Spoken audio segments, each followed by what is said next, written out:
What's up, everybody? We are back with another edition of the Ad Podcast, coming to you live from Foundermade here in San Diego. And we have Lucy and Arnell from Sauterelle.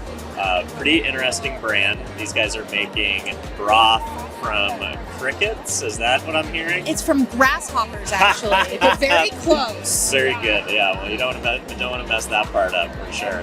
So so tell us a little bit about your story. Like, how on the earth did you come up with this idea? Of course. So when I was in culinary school, I was learning about French cooking and culinary techniques at the same time that I was learning about food waste.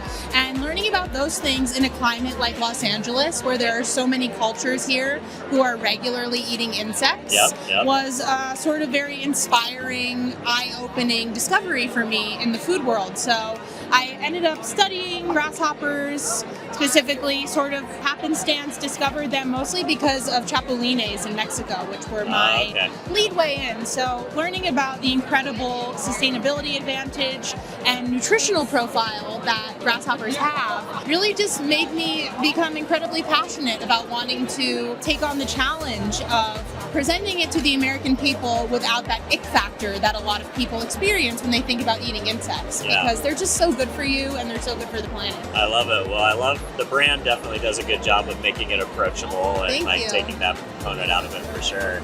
So tell me a little bit about the product design phase. Like, where do you get grasshoppers? Totally. Great question. It's actually a great question. So we work with different farms across the world. Okay. They're growing grasshoppers specifically for human consumption. So they're just as safe as any other food product that you might enjoy or have. They are grown vertically. Okay. So there's only about 6 species out of the thousands of grasshoppers that are viable for being grown commercially.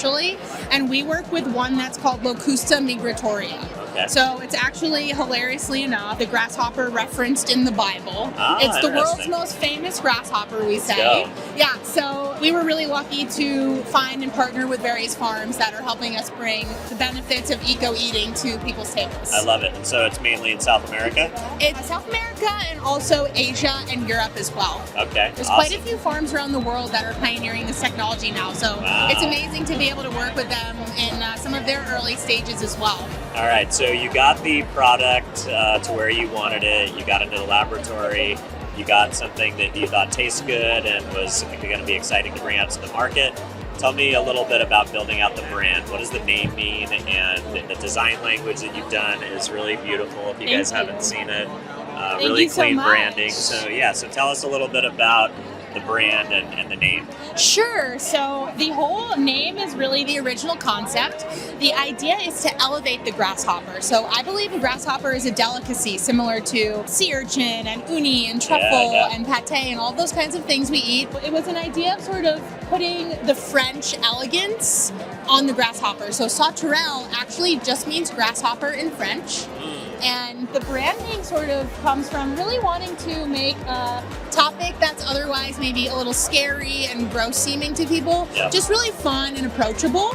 So I was really inspired by faces. You know, sometimes you see like faces on the back of insect wings.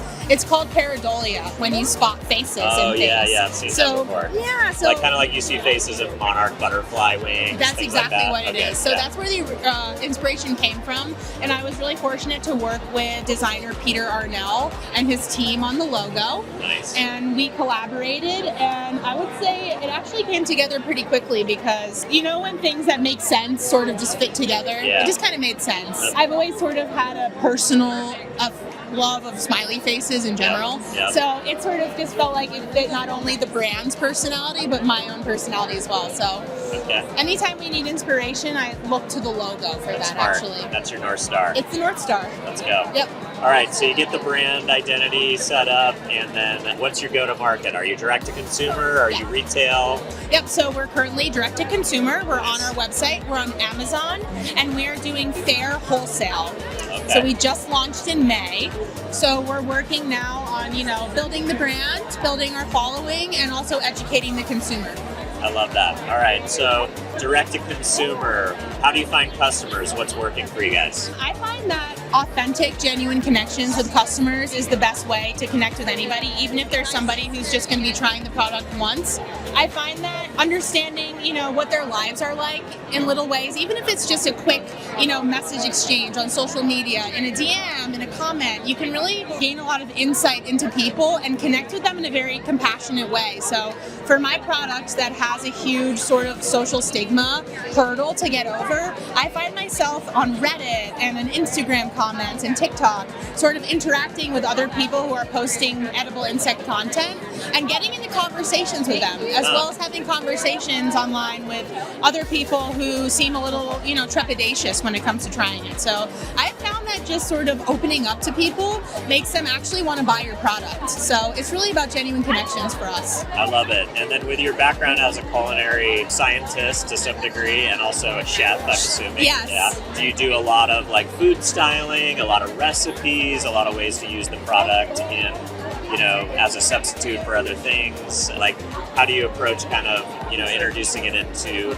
your background as a chef and thinking about content from a food perspective? Absolutely. So that is absolutely the most critical part of the story, is that I am a chef, and this came from just a love of food in general. I work a lot to show people how to cook with it. So we do a lot of video content.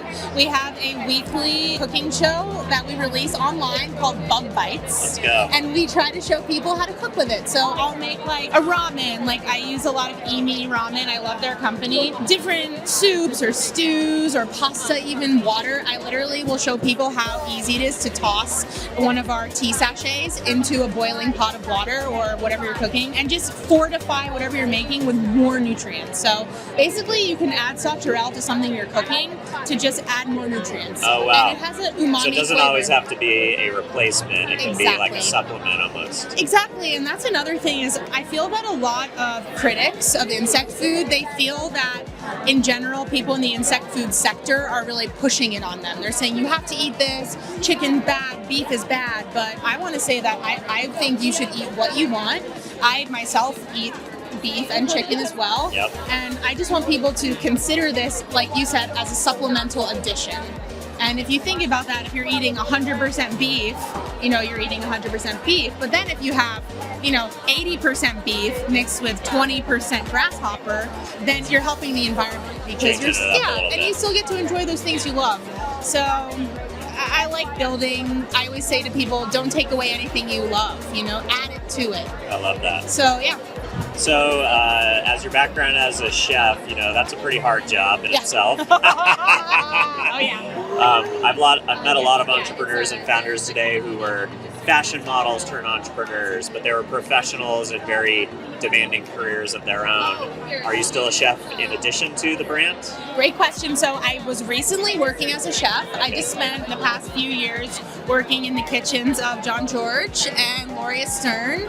I am now still working in the restaurant industry, but in more of an administrative, managerial role. So a little bit more of the office work. Behind the scenes. Exactly. Yeah. And which is really great because as I'm building this brand, I'm also getting, hands-on experience of restaurant and food business financials and just general things that are really helpful to me as I build my own brand. I love that. Yeah. All right, time to taste? Time to taste. All right, let's go. All right. Should I taste it with you? Here. Yeah, do you mind popping the lid for me? Of Or should I course. sip it? Is it better if I sip we'll pop it. Yeah, whatever works for you. I like to go full on. I'm Yep. going to shoot it. I love that. All right, here we go, guys. Give you a Ready? little bit of the complexion. Pretty much looks like broth, anything that you would normally see. So this is my first time ever sampling. I've eaten some bugs, but I've never eaten grasshopper to my knowledge. So unless one flew in my mouth on a mountain bike ride or something. But, all right, you ready? Love it. Cheers. Here we go. Wow, that's really nice. You like it?